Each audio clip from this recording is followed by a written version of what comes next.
Kachilax, welcome to my YouTube channel. So ito, nagbabalik na naman tayo sa Popcycle e-bike center. Ayan, dito lang yan sa sa QC branch nila. Makikita nyo itong rib shack. Papasok tayo sa loob. So tara, huwag na tayo patumpik-tumpik pa. Hindi kayong kumain. Pagka may hirap papagawa, meron kayo bibilin. Ayan. So sarado pa, medyo time check tayo. Nasa mag-11 AM. Ayan. So ito ang Popcycle e-bike center. So pasok tayo, merong malupit na unit. Kaya ako nandito agad. Para ihatid sa inyo ang impormasyon at mga specs nitong napakalupit na bike. So isipin natin kung ano to. Tingnan natin. Ito mga lodi ko. Shoutout naman kayo dyan mga lodi. Shoutout po sa Top Gear. Ayan sila lodi dito. Busy dahil syempre opening.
So ito mga kachilax, ito ang ating bagong-bago, sariwang-sariwa, ang Honda. Wala pa tayong ibang benta, may benta ka na. Honda Yugo. Ayan. So sasabihin ko muna ang mga general specs nito bago natin kilatisin itong napakagandang e-scooter. Ito ay may motor na 1200 watts. Ayan. So compared dun sa ibang nilabas nila, napaka-powerful nito. Ito ay may maximum speed na 70 kilometers per hour. Ito ay may battery na lithium battery na 48 volts, 30 amperes. At ang kanyang weight ay 83 kilograms. At ito ay may range na 70 kilometers. Ang kanyang ground clearance ay 130 mm. Ayan. So ito ang ating Honda Wuyang Yugo. Ayan. So as you can see, napakadaming kulay dito. So ito may red, may silver, may blue at white. Ayan. So dito lang yan. Saan ka pa kayo pupunta? Kundi sa Popcycle e-bike center. So yan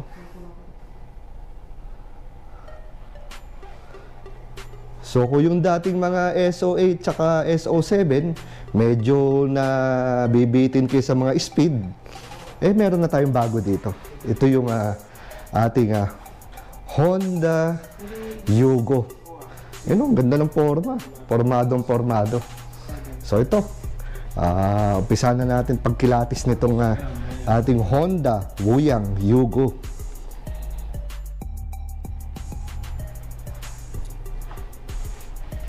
So itong Honda Yugo natin ay pansin ko ay 4 colors siya, di ba? Yung kanyang 2 colors, itong red at saka yung blue ay matte. Samantalang yung yung white and ay glossy paint ang ginamit. Ayan. So nasa inyo na mga ka-chillax kung ano yung pipiliin yung kulay. So dito sa kanyang headlight, kitang-kita nyo naman, ayan. Ibang klase rin. So tara, buksan natin ang ilaw para makita natin.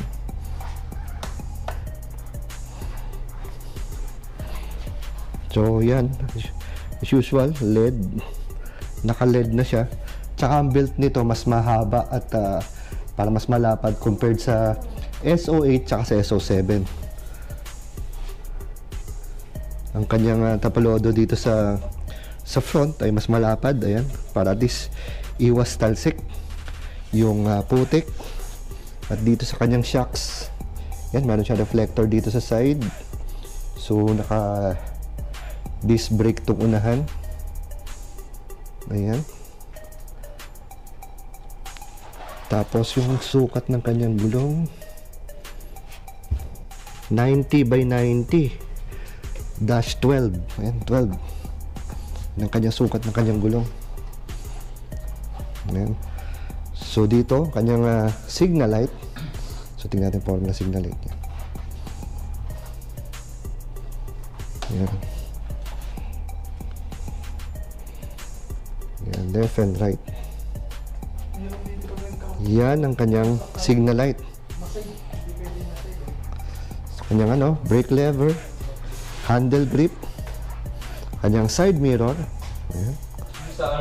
Ito yung low and bright. Signal light, horn. Oh, lakas ng busina, oh. At kanyang modes. Ayan. So ito yung kanyang LCD screen. Kung saan makikita natin sa kanyang LCD screen.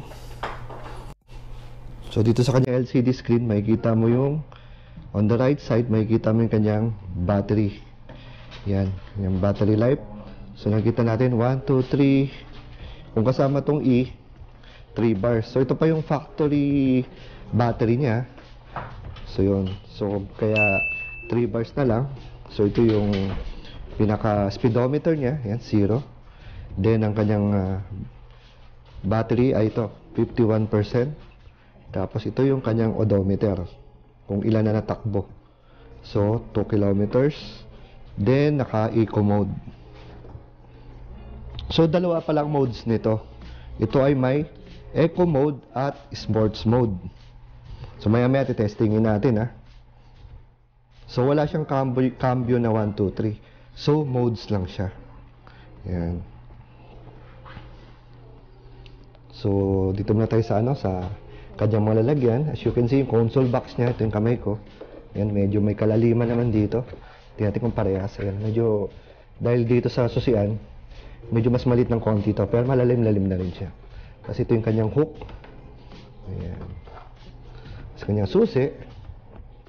Ayan. So as usual, parang rin to. Para mabuksan mo tong compartment niya dito sa upuan, ay counterclockwise. Ayan, counterclockwise. See? So yan, lalim. Ang luwag, madami kang pwedeng lagyan dito. Kahit yung helmet, pwede rin yata dito. Dahil, ayun, siya, very spacious siya, mga ka-chillax. Yan. Tapos dito, yung kanyang sa battery. Lods, kuya, di ba sa battery to, di ba? Ayan, sa battery niya. So yun, luwag na compartment. Galing, lapad. Lapad ng kanyang upuan. Tapos as usual, pwede naman to lagyan din ng ng top box kung gugustuhin.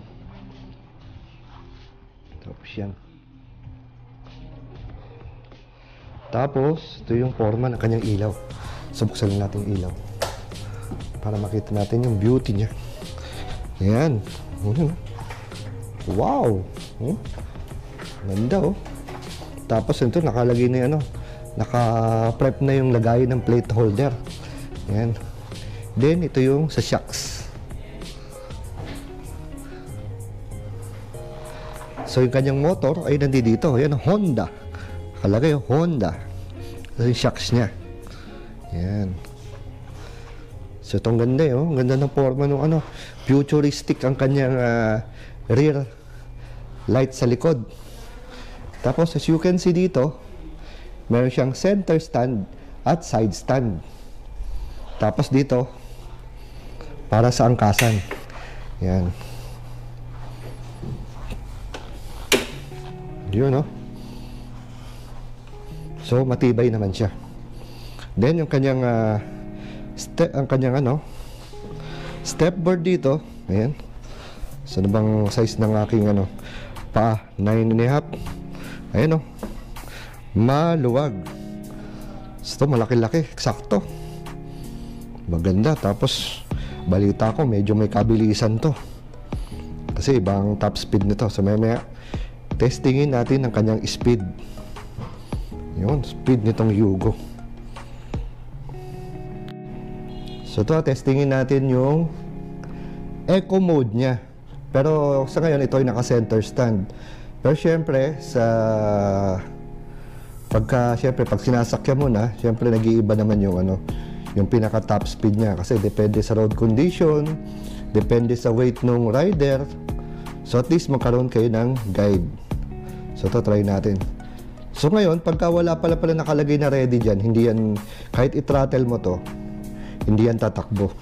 So, kailangan, yan, yung brake lever, galawin mo para mag-indicate na ready. So, yan, ha. So, wala siyang cambio. So, tingnan natin top speed niya. Ayan, 44. So, sabi sa akin, pag ito'y naka-full bat, ang kanyang eco mode ay umaabot ng 50. Pero since nabawasan ng kanyang baterya, 51%, ayon dito, ito ay 44. Ayan na. 44 tayo. Then, palitin natin yung mode. Ito yung mode. Ayan. Ayan, nakita mo yung mode. Nagpalit siya. Kanina, eco. Ngayon ay sports. Ayan na. So, tingnan natin ang top speed ng sports. So, galawin natin dahil since ayan, galawin natin ang brake lever. So, yun na. Sports tayo. Ayun, no? 62. Ayan. So, yun nga, dahil hindi siya 100%, hindi pa natin, hindi maabot ang 70 as for now. Pero pag ikay pag ito naman ay full bat, ay aabot ka ng 70 kilometers per hour. So, di ba? Not bad. Di ba? Tuling. Alright. So, nandito pala yung charging port. Kung ayaw mong tanggalin yung battery, pwede ka mag-charge dyan. Diyan mo lang i-plug.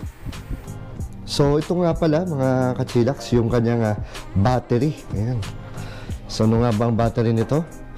Ang battery nito ay ito ang 48 volts, 30 amperes. Ayan.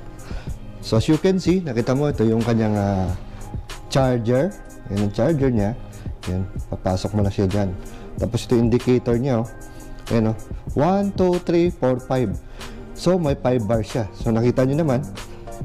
So, yun, mayroong indicator. Pag low bat, pula, letter E. So, kailangan na nating i-charge. So, if I'm not mistaken, the usual pa rin ang charging time nito, siguro 6 to 8 hours kasi nga medyo malaki-laking baterya to. So, hindi naman din nagkakalayo sa SO7 at SO8. Ayan. So, pakita ko nga pala ulit yung kung saan nakalagay yung baterya nito. So, counterclockwise para mabuksan itong upuan. Then, open. Ayan, nakita nyo, open. Ayan ang open. Twist nyo to. Ayun, no? Kita nyo yan? Nag-open dito. Para ma-open yung battery dito. So, tingnan natin ang itsura ng battery. Yun, no? So, yun yung battery. Yun, katulad nun doon. So, ito yung kanyang battery. Ayun, rechargeable lithium-ion battery. Ayan. Ganda, oh.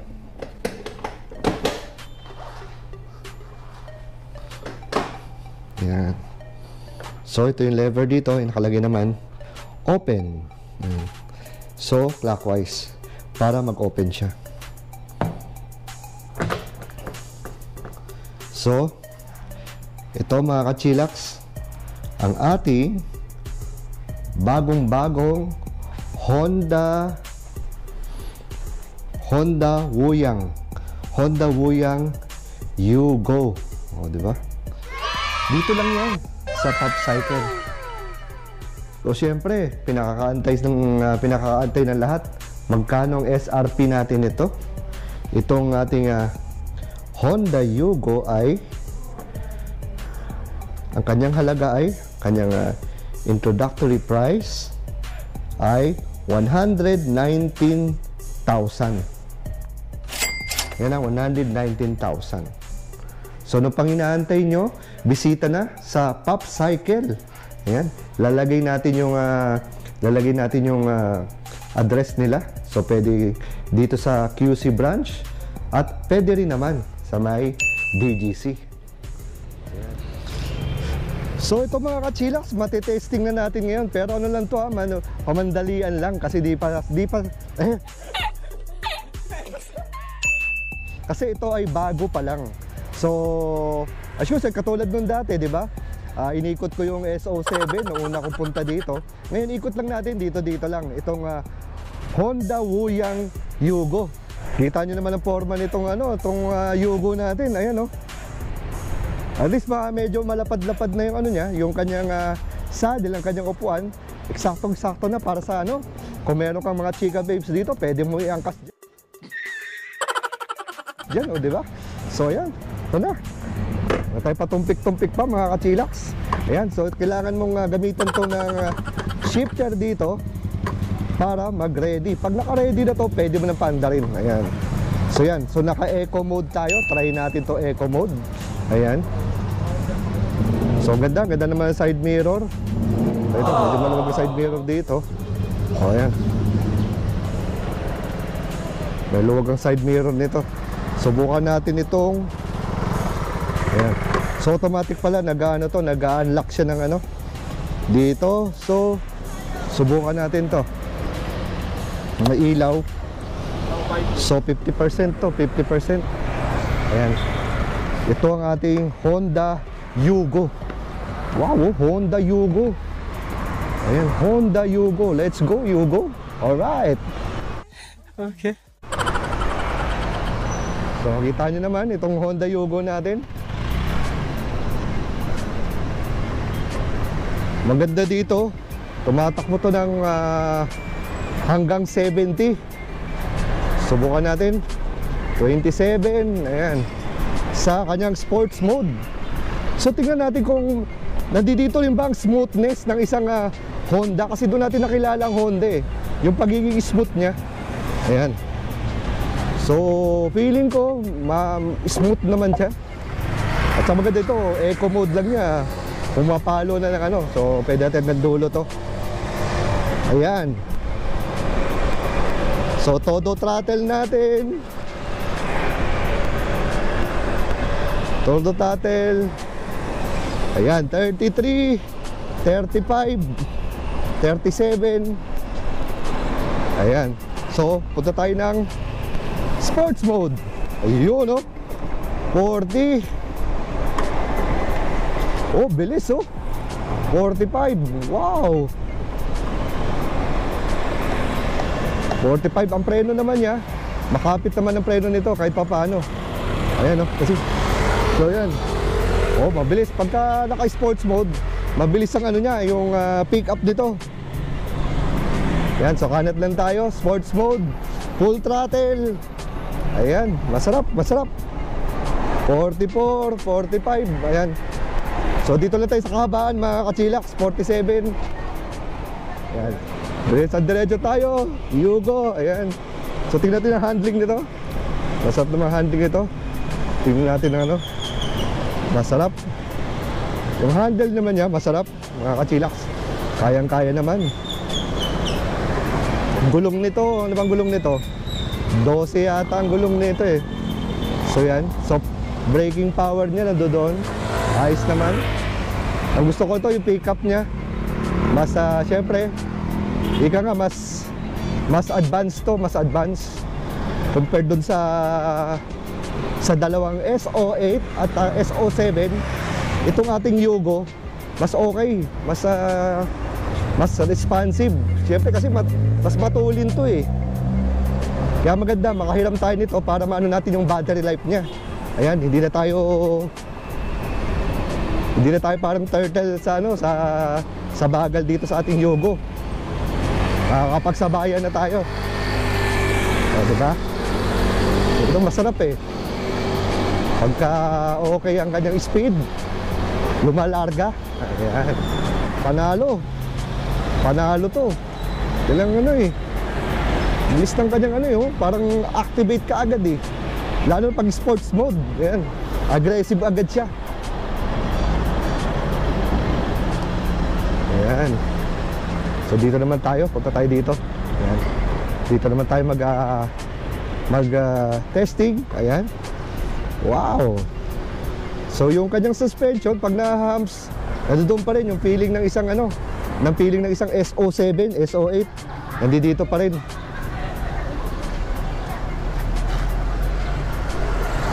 Ayan. So okay sa SO7, SO8 eh. Oh. Ayan. Dito pwede dahil e-bike naman tayo. Ayan. Matesting natin ang kanyang suspension. Wow.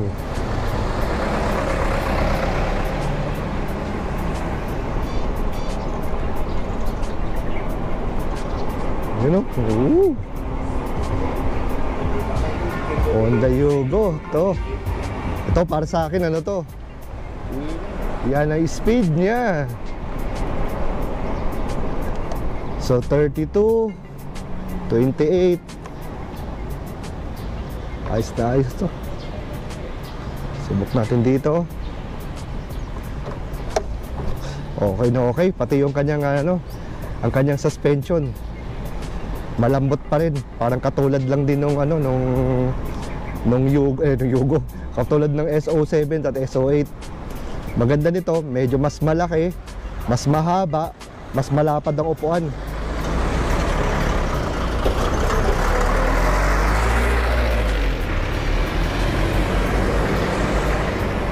Yung nga lang, syempre dahil sa power nito, tsaka syempre sa kalakihan nito, pati yung battery nito, medyo mas malaki kaysa doon sa SO7, SO8. Syempre yung price nito, medyo iba. Medyo mataas-taas na. Pero kung ganito ba naman kaswabing dalhin di ba? It's a Honda eh. Tapos pagyan natin ang bosina. Oh, malakas. Malakas din ang kanyang default na bosina. Ayan.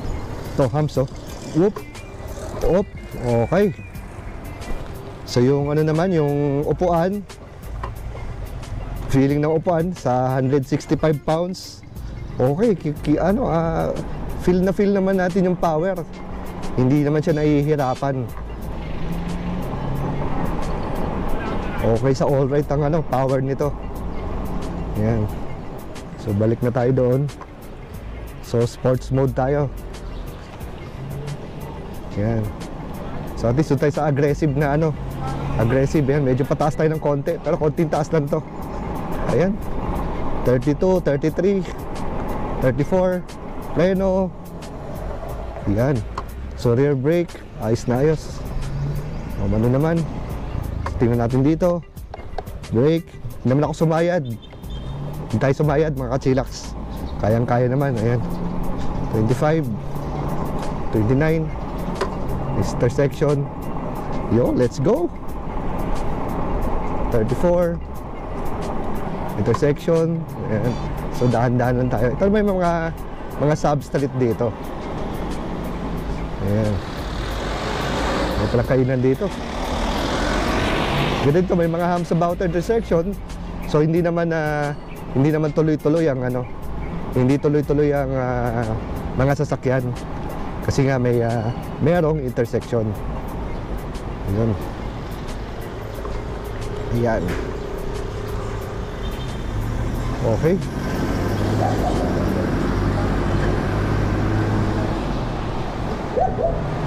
So yun, so kung may mga katanungan kayo mga kachilax, comment down below kung may mga katanungan kayo. At sana, pahiramin din tayo ng unit na to kasi nakakabitin kung dito lang di ba? Bitin na bitin tayo dito Ayun si Lodi, si Ronnie, ating partner. Ronnie. Yan, subukan namin to. So ito, sports mode tayo. Ayan. So dumaan tayo sa dulo. Ayan. Tara.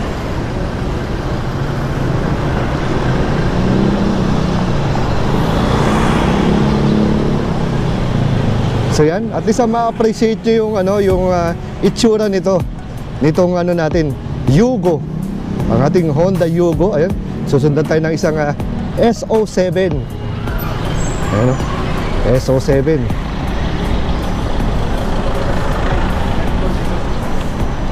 Kita nyo naman yung formahan dito, di ba?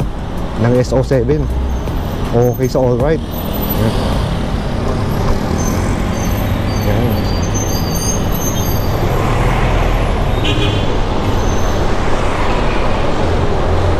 Kita nyo naman, dito pa lang sa gilid-gilid natin. Ganda na tingnan. Yung back view natin. Diba? Winner na winner.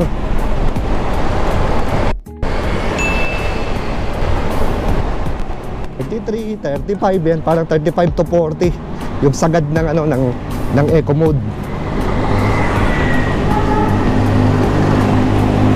Pero yung sarap ng yung sarap ng scooter, nandoon. Yun siguro ang essence ng ng isang Honda yung comfort. Inuno niya talaga yung comfortability.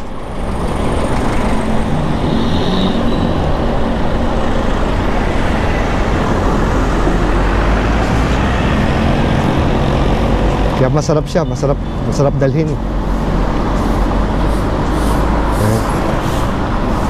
Tapos pagka sports mode mo siya, ayan, pumapalo agad siya.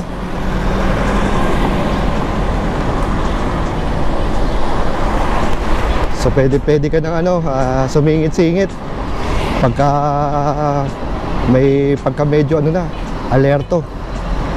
Ayan, doon naman tayo sa sa mga humps naman tayo, sa mga humps. Ayan. As makita nyo yung itsura nito, ayun, hindi ako sumasabit. Ayan. Makikita nyo sa camera doon sa ating likod. Kasi Lodi Rods yung natin ang ating cameraman, videographer. Ayan. Diba? Ayan kahit na malubak-lubak, diba? Yakang-yakan niya. Yakang-yakan ng Honda Yugo. Baliw kaya Ayan. So dito na naman tayo. Paunahin na natin to. Ayan. So balik tayo doon. Balik tayo sa home base. Ayan. Alis napakita na namin ni Lodi Ron yung at least yung itsura. Itsura ng isang Honda Yugo. Diba? Preno niya, smooth lang. Kahit abrupt braking ka, hindi ka yung titilapon. Maganda talagang timpla. Ayan.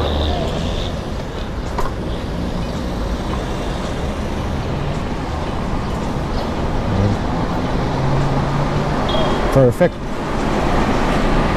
Ang gusto ko smoothness, then the speed. Yun nga lang kailangan may budget ka. So that wraps up our test ride for the day. Ayan.